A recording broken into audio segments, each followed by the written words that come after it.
They terminated my employment on Thursday and handed my role to a young intern barely out of college. By the following Monday, his careless modifications activated a defensive system I had integrated into our infrastructure years earlier. Nearly $100 million in digital assets became inaccessible in under 60 seconds.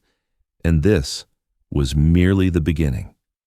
I'm Patrick Stone, and I dedicated over a decade transforming Vertex Technologies from a startup into an industry powerhouse.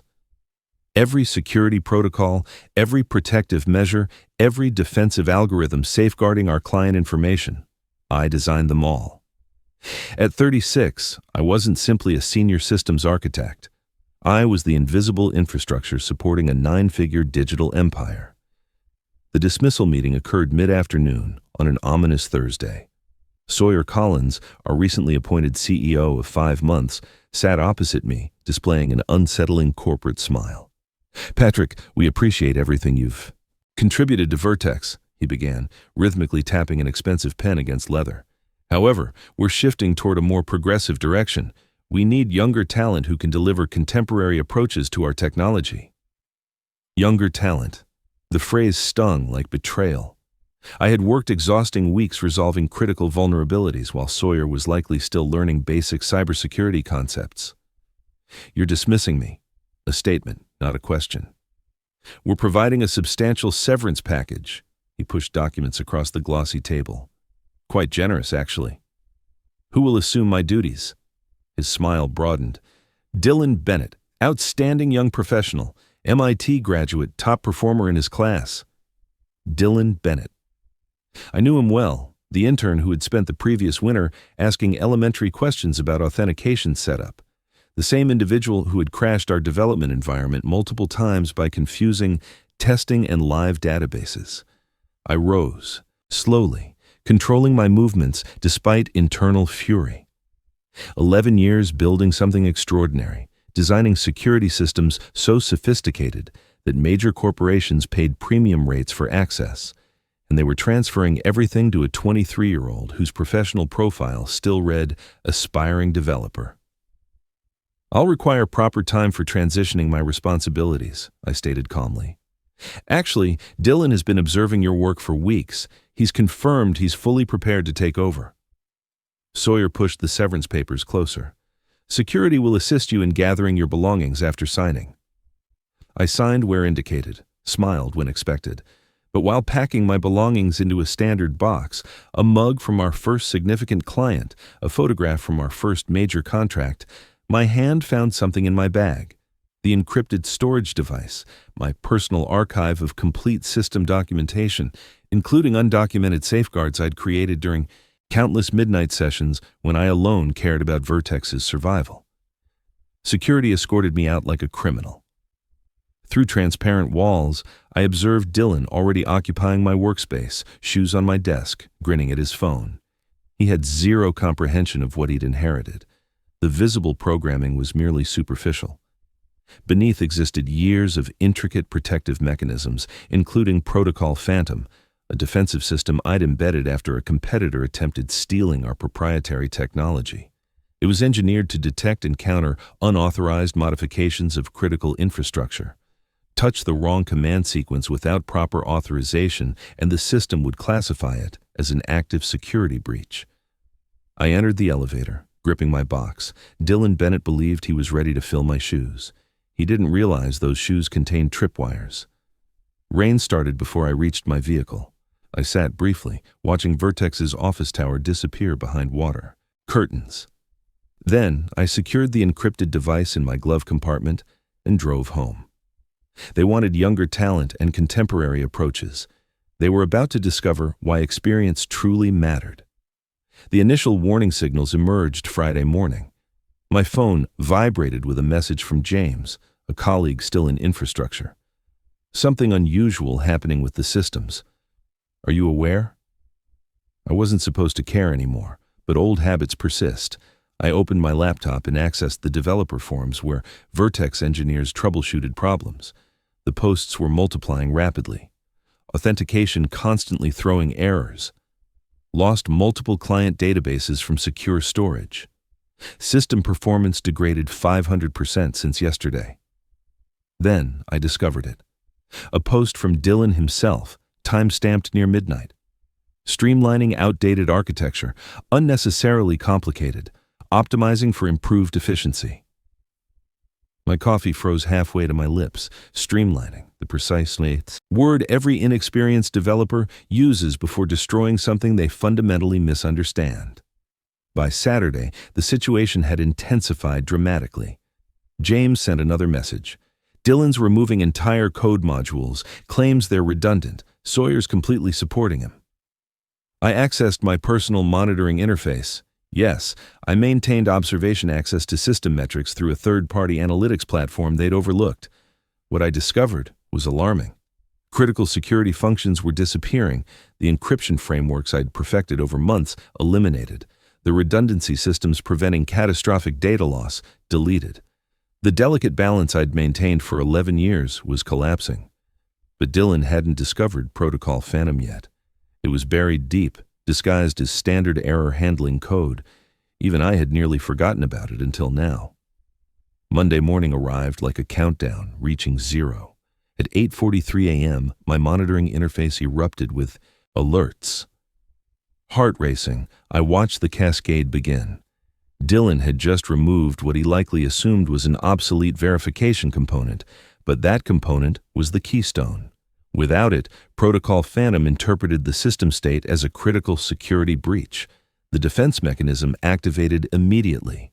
First, it locked every access point. Then, following its core programming to protect against data theft, it began systematically encrypting and archiving everything, every file, every database, every line of proprietary code, into quantum-level encrypted containers, requiring a specific advanced private key to unlock. A key that existed in exactly one place, my personal security vault. The process was elegant in its precision. 11 years of accumulated data, millions of transactions, client records, proprietary algorithms, all disappearing behind an impenetrable encryption barrier. The system wasn't destroying anything, it was protecting everything. But without the decryption key, it might as well have vanished into space. At 8:47 a.m., it was complete. $92 million in digital assets had become completely inaccessible. My phone exploded with notifications, former colleagues messaging frantically, professional network messages from people silent for years. Everyone in the tech industry knew something catastrophic had occurred at Vertex Technologies. I opened my laptop and navigated to Vertex's public status page. The words "critical system failure" blazed across the screen in emergency red. Their entire platform was offline. Then came the call I'd anticipated. Unknown number, but I recognized the area code, Vertex headquarters. I let it ring 6 times before answering. Patrick. The voice was tight with barely controlled panic. Not Sawyer, someone from operations. We need you here immediately. There's been a major incident. I no longer work for Vertex, remember? Please, the entire system is locked down. Everything's encrypted. We can't access anything. I paused, letting silence stretch uncomfortably. Have you consulted Dylan? I heard he's outstanding. MIT graduate, top of his class. The voice fractured. He's the one who triggered it. He deleted something critical, and now I'm confident you'll resolve it. I ended the call. My laptop displayed 23 missed calls in the next hour. I ignored everyone. Instead, I prepared fresh coffee and sat by the window, watching rain that had continued since Thursday. Somewhere across the city, in a gleaming tower housing Vertex Technologies, a 23-year-old intern was learning that some code wasn't designed to be streamlined. That certain complexity existed for vital reasons. That experience wasn't merely about age. It was about understanding that every line of code carries history, and deleting chapters you haven't read can make the entire narrative disappear. Protocol Phantom had performed exactly as I'd designed it, protecting Vertex's assets from unauthorized interference. The fact that the interference originated internally? Well, that was an expensive lesson in understanding what you're destroying before pressing delete. My phone rang again. This time, I powered it off completely. They wanted innovation and fresh perspectives. They received precisely what they requested. The emergency board meeting convened at noon. I knew because Jennifer, an executive coordinator who'd always shown me respect, texted updates from outside the conference room. Her messages painted a vivid picture of corporate chaos. CEO just arrived looking furious, major investors on emergency video call, international clients threatening immediate departure. Sawyer looks physically ill. Inside that glass-walled conference room on the 38th floor, Vertex's leadership was experiencing their own version of Protocol Phantom, complete system failure, but in human form. According to Jennifer, CEO Sawyer Collins opened with one devastating question. How do we lose $92 million in digital infrastructure in 4 minutes? The head of technology, Andrew Reeves, finally spoke the truth everyone had avoided. Mr. Collins, the system isn't destroyed, it's encrypted. Everything's locked behind military-grade protection that activated when it detected unauthorized deletions. Then decrypted immediately. We can't. The encryption key is... Andrew paused. Jennifer said the room went silent enough to hear individual heartbeats. The key is held externally by the person who created the protection protocol. Patrick Stone. Yes, sir. Jennifer's next message made me genuinely smile. You should see their faces. Like they just realized they fired the only person holding the keys to the kingdom. The meeting deteriorated rapidly from there. Investors demanded explanations for how a single employee possessed such control. The technical team attempted to clarify that the protocol was actually protecting their data from what it perceived as an active attack. Then came the moment I'd been waiting for. Legal had rushed to review my employment contract and separation agreement. Yasmin Eastman, general counsel, delivered her findings with the careful precision lawyers employ when detonating explosives. There's a specific clause in Mr. Stone's original contract, Section 9, subsection 4. Any intellectual property developed during employment but not formally documented and transferred remains creator property if termination occurs without performance-related cause. Meaning what exactly? Sawyer's voice was barely audible. It means the encryption protocol and its decryption key legally belonged to Patrick Stone. We terminated him for organizational restructuring, not performance failures. The protocol was never formally transferred to corporate ownership because it was embedded gradually through routine system updates. Legally, we're now using his private intellectual property without authorization. Silence that followed was magnificent. Even through Jennifer's second-hand reporting, I could feel the crushing weight of their realization. Get him back, Sawyer ordered, whatever it requires. Sir, Andrew interjected, we've been calling constantly, he's not responding. Then go to his residence, send legal. Send the entire executive team if necessary, but get Patrick Stone back here. The bad news wasn't finished. The head of client relations joined with another catastrophic update. 4 major clients had already invoked their service-level agreement penalties. If Vertex couldn't restore access within 96 hours, they faced $55 million in immediate fines, with additional penalties accumulating. Jennifer's final message arrived at 2:18 p.m. Dylan just vomited in the conference room trash can. Sawyer told him to leave immediately. Security escorting him out right now, same way they escorted you. Poetic justice indeed. But I wasn't finished yet. The board. Meeting catastrophe was merely the opening act. The main performance was still coming. I reactivated my phone to discover 127 missed calls. The most recent voicemail was from Sawyer Collins himself, his typically commanding voice reduced to something almost pleading. Patrick, this is Sawyer. We need to discuss this immediately. There's been a significant misunderstanding. Please return my call. We're prepared to discuss substantial compensation. Misunderstanding. As if terminating me to replace me with an intern was some accidental error. I deleted the voicemail and returned to my coffee. Let them panic through more sleepless nights. Let them experience what it felt like watching something you built slip away through incompetent fingers. They'd wanted younger talent and contemporary approaches. They'd gotten exactly that. The youthful confidence to delete what you don't comprehend, to streamline what appears complicated, to assume that experience is just another term for outdated. Now they were discovering that some things can't be undone with a simple command. Saturday brought coffee and vindication in equal measure. I sat in my neighborhood cafe. The the one with comfortable leather chairs and a barista who knew my order instinctively. My phone buzzed with an incoming call. This time I answered. Patrick. Rachel Foster's voice carried warmth wrapped around steel edges. My former legal advisor, the attorney who'd helped negotiate my original Vertex contract, had obviously seen the news. I've been expecting your call. I haven't called you. No, but you're about to.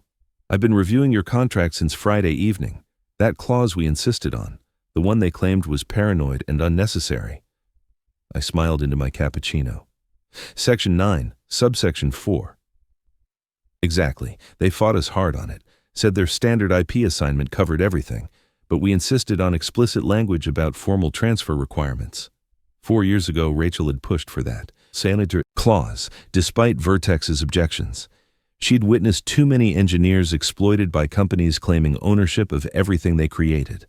The provision was straightforward, but powerful. Any IP not formally documented and transferred through proper channels remained creator property if termination occurred without performance-based justification.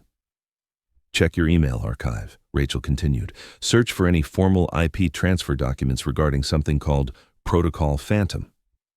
I already knew the answer, but I accessed my backup archive anyway. I'd preserved every email, every document, every communication fragment from my 11 years at Vertex. The search returned 0 results. Protocol Phantom had been my personal project, constructed during countless late nights and weekends. I'd embedded it incrementally during routine updates, never as a standalone module requiring formal documentation.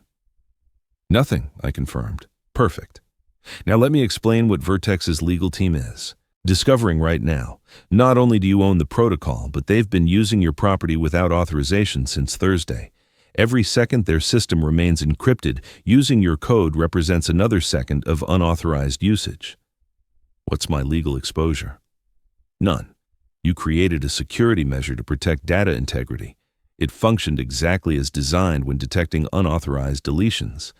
The fact their own employee triggered it, that's their problem, not yours. I heard papers rustling on her end. Here's my recommendation.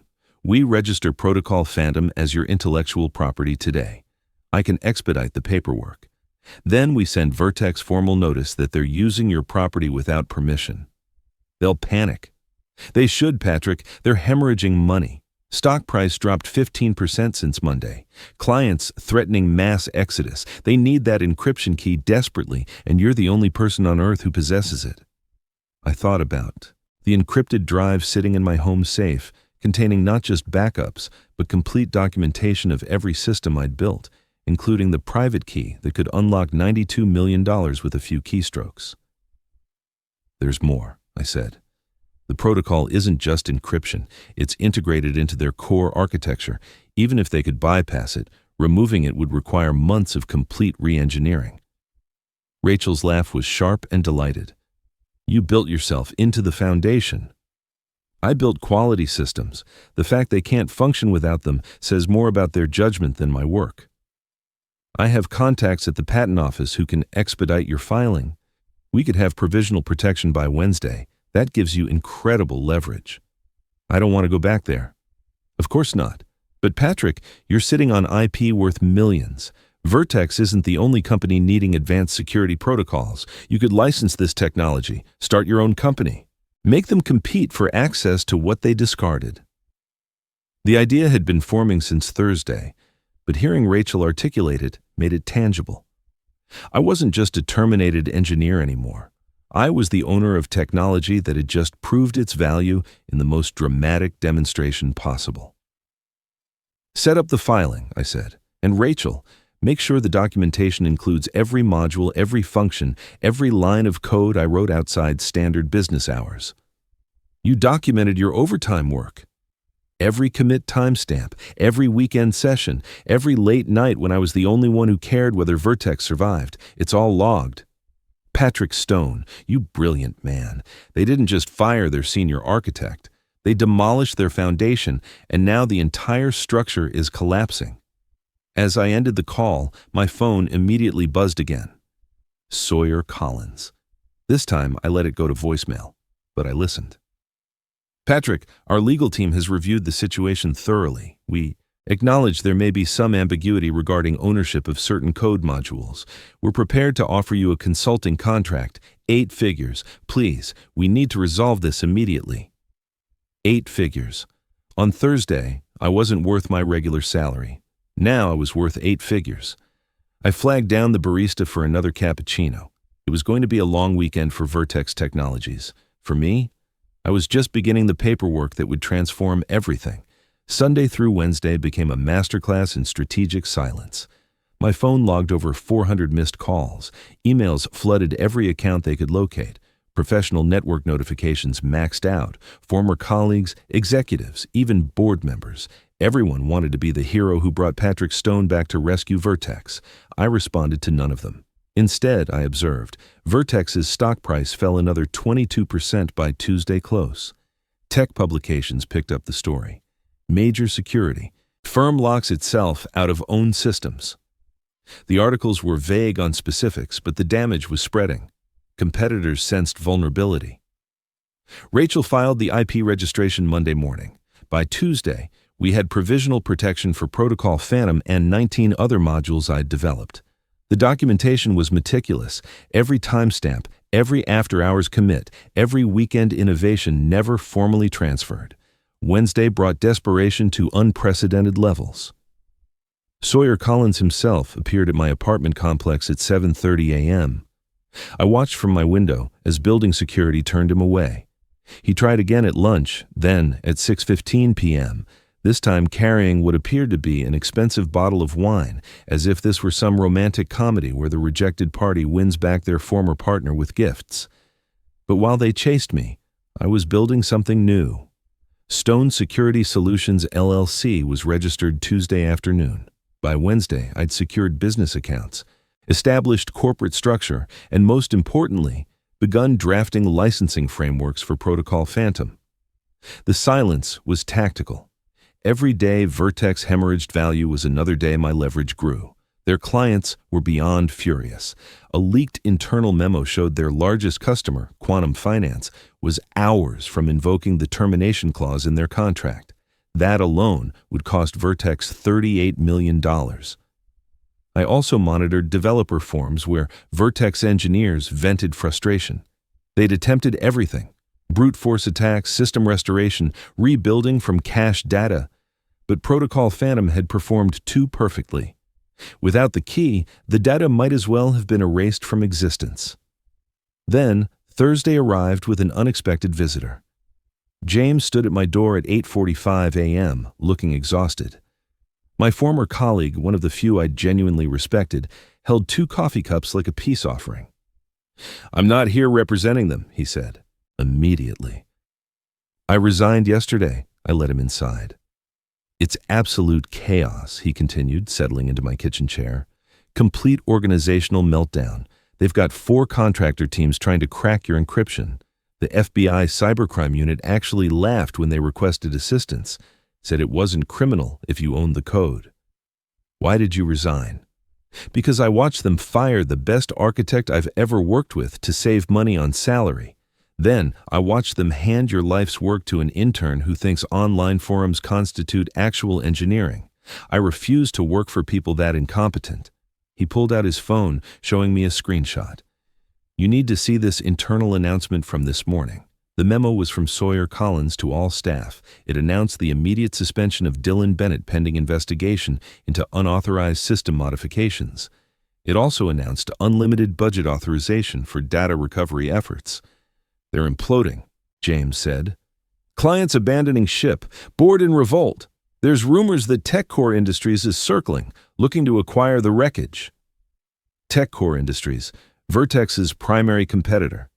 The company that had tried recruiting me 3 years ago with an offer I'd declined out of loyalty. The same loyalty that earned me a cardboard box and a security escort. "James, what would you say to being CTO of a new security firm?"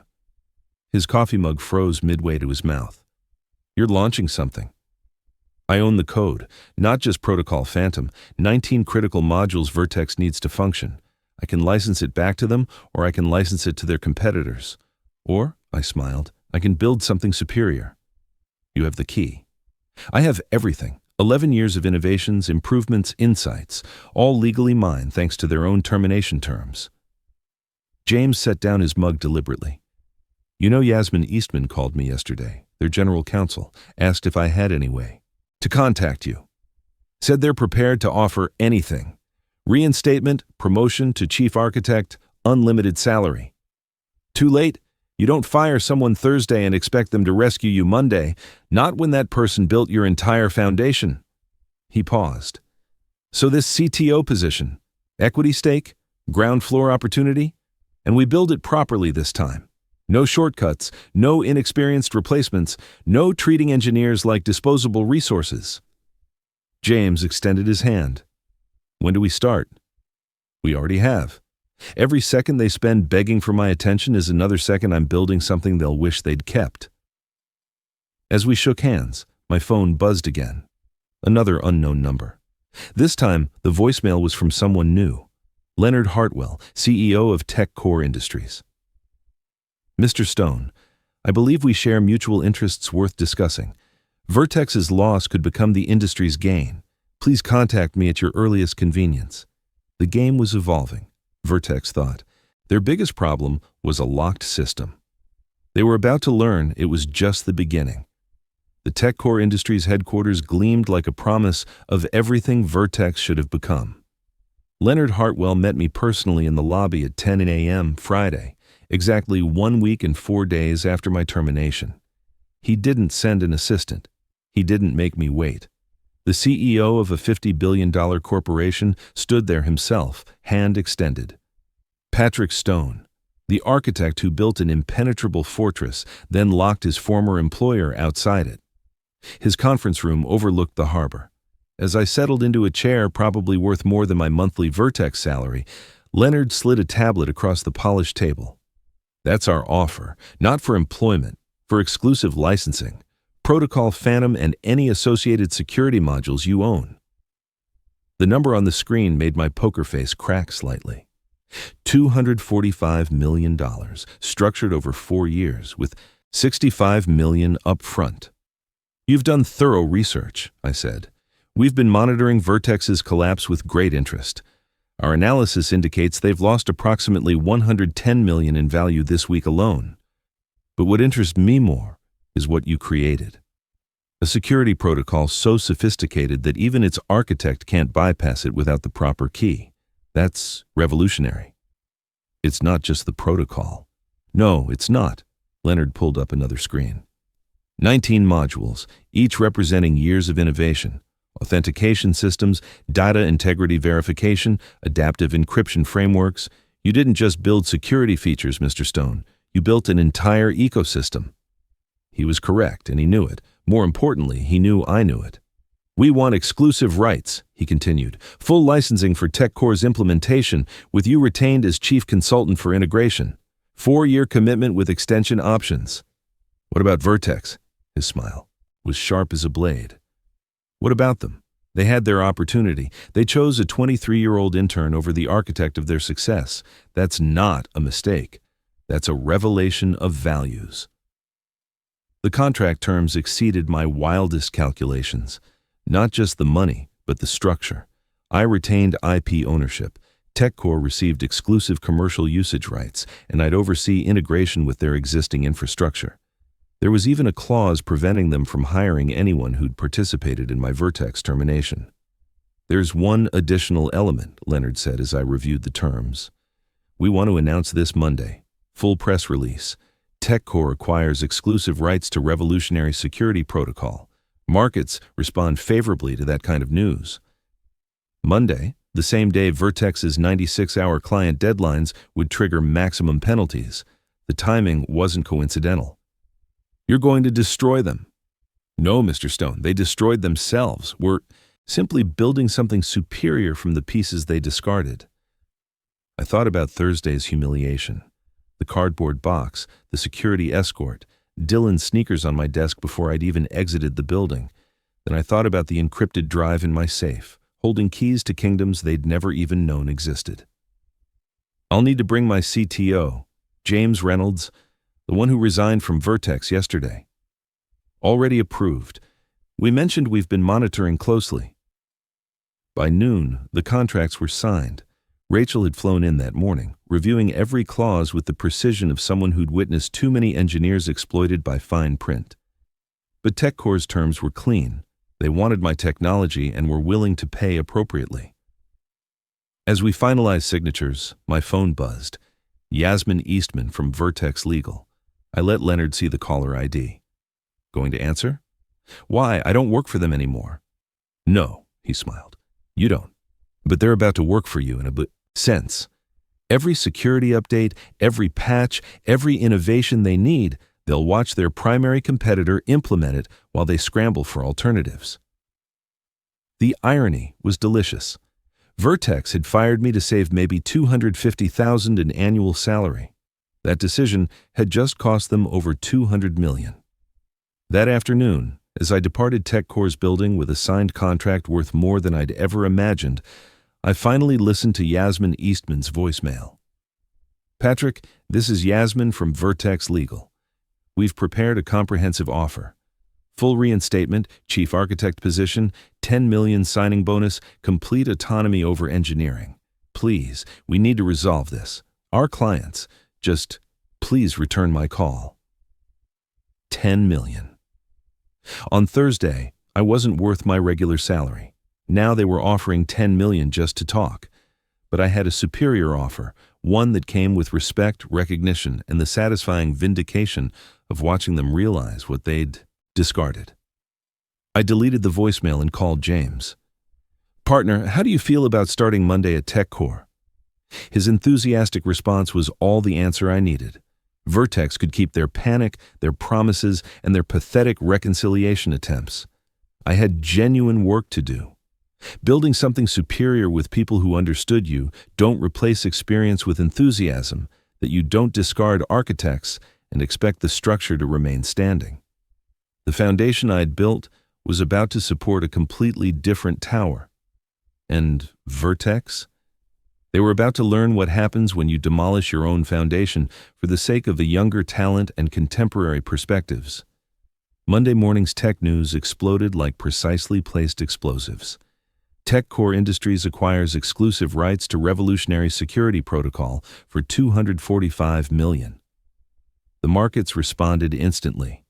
TechCore stock jumped 7% at opening bell. Vertex's plummeted another 26%, triggering automatic trading halts. But the real destruction was happening behind closed doors at Vertex headquarters. James, now officially Stone Security Solutions CTO and TechCore's integration consultant, sent me screenshots from former colleagues throughout the day. The internal meltdown was total. At 9:30 a.m., leaked footage showed Dylan Bennett being escorted out, not fired technically, but reassigned to non-critical projects. Translation: they couldn't legally terminate him yet, but they'd made him radioactive. The same footage showed him stopping at a trash bin, physically ill again. His MIT credentials dissolving into nausea. By 11:00 a.m., Sawyer Collins's temporary suspension became permanent termination.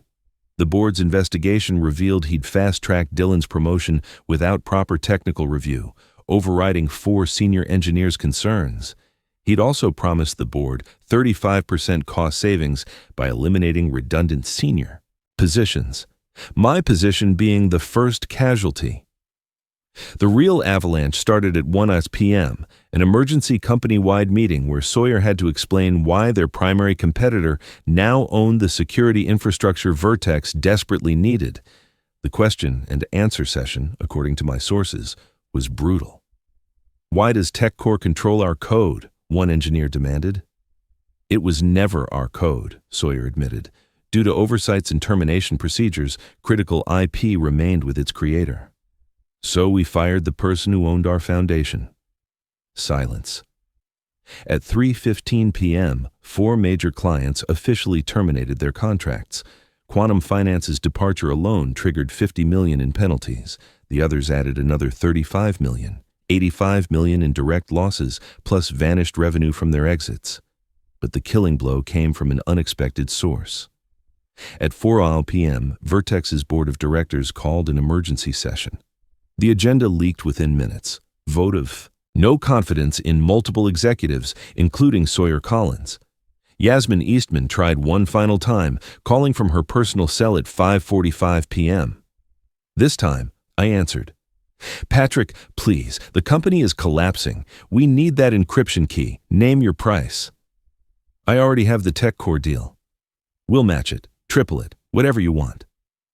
"Yasmin, on Thursday, your company decided I was worth so little that a 23-year-old could replace me. You can't suddenly discover my value just because everything's burning. This is destroying careers, good people who had nothing to do with your termination." I thought about that, about James and others who'd shown integrity. Any engineer who wants to apply to Stone Security Solutions is welcome. We're hiring. You're recruiting our staff. No, Yasmin. I'm offering lifeboats to people on a sinking vessel.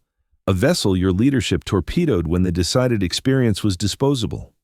Long silence. The board is meeting now. Multiple executives won't survive the vote. Is there any chance, any at all, you'd consider helping if the entire management structure changes? Ask me that question 2 weeks ago. Oh wait, 2 weeks ago I was too busy building the systems you're now locked out of. Systems I created while Sawyer was planning to replace me with cheaper labor. So that's it. You're really letting Vertex burn. I'm not letting anything happen. I'm building something new with people who value what I bring. Vertex made its choice. Now they live with the consequences. I ended the call and returned to my computer. My new Stone Security Solutions email was flooded with applications, engineers fleeing Vertex's sinking ship, quality people who deserved better than leaders who confused cost-cutting with strategy. At 6:23 p.m., the news broke. Multiple Vertex executives resigned, including Sawyer Collins. The board appointed interim leadership and announced comprehensive restructuring. Translation: everyone involved in my termination was gone. At 6:50 p.m., I got a text from James. Check your professional profile. Dylan Bennett had updated his profile. No longer security infrastructure lead at Vertex Technologies. Now just seeking new opportunities. His MIT credentials couldn't save him from being the intern who caused a $120 million disaster. The golden boy, who was supposed to bring fresh talent to Vertex's systems, had become the symbol of everything wrong with valuing potential over proven performance. His career in serious technology was finished before it truly began. No company would trust critical infrastructure to someone whose name became synonymous with deleted 92 million. I poured myself wine and watched sunset from my apartment window. Somewhere across the city, a gleaming tower that had once housed Vertex Technologies was filled with empty offices, terminated executives, and panicking board members trying to salvage remnants. They'd wanted to save money. Instead, they'd paid the ultimate price for confusing cost with value, for thinking 11 years of expertise could be replaced by youthful enthusiasm and an elite degree. As my phone lit up with another call from another Vertex board member, I powered it off entirely. The fall of the golden intern was complete. The fall of those who elevated him was just beginning. 6 months later, I stood on the main stage at the Global Tech Summit, looking out at an audience of 3,000 industry leaders. The massive screens behind me displayed Stone Security Solutions redefining digital protection in bold letters. As CEO of the fastest-growing security firm in the industry, I was about to introduce technology that would reshape how companies approached protecting their digital assets.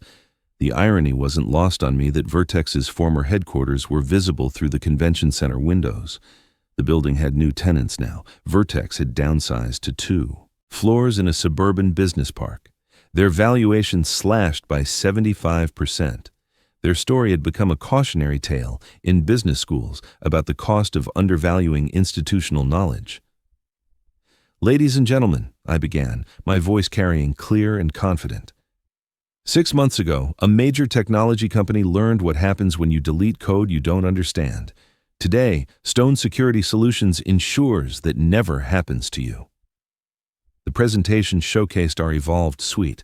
Protocol Phantom had transformed into something even more sophisticated.